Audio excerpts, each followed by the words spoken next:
The government of South Africa has committed to increasing broadband and internet access in the country.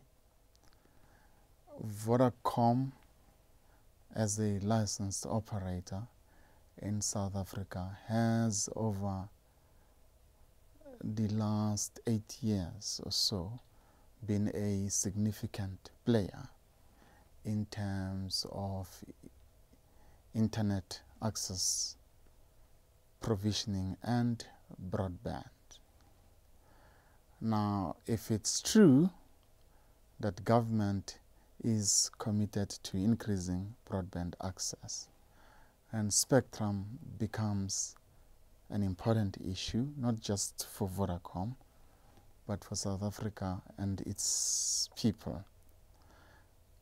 And it's more important in the context of South Africa, because if you're talking about increasing levels of broadband penetration, it's largely going to be achieved via wireless technology as opposed to fixed.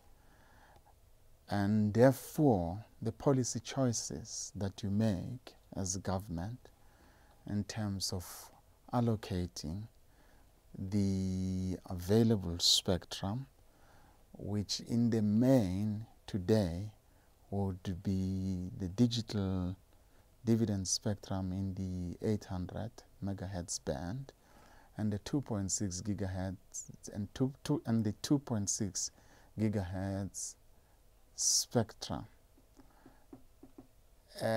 requires government to make very informed policy choices so that the spectrum can be allocated to communications operators who can put it to good use.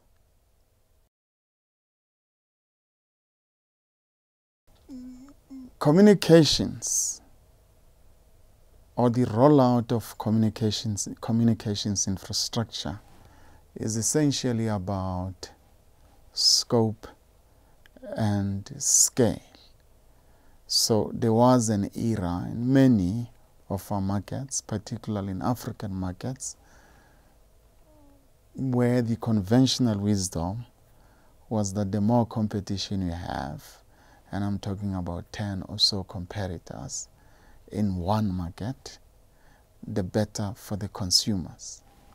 But what we've seen over the years is that as you have more and more competition, the tendency is for the communications operators concerned to compete in the urban and peri-urban areas to the exclusion of rural communities.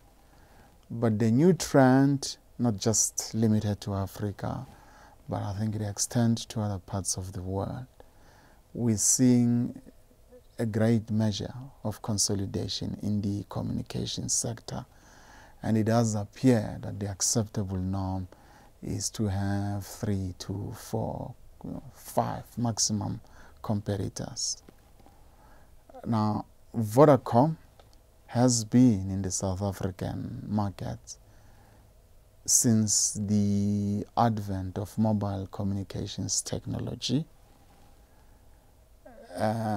Its communications infrastructure in the country is pervasive.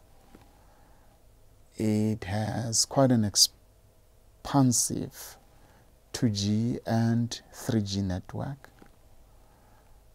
And with the 4G licensed spectrum that is just about to be licensed, it would essentially mean that Vodacom would use its existing facilities and sites to roll out the new network.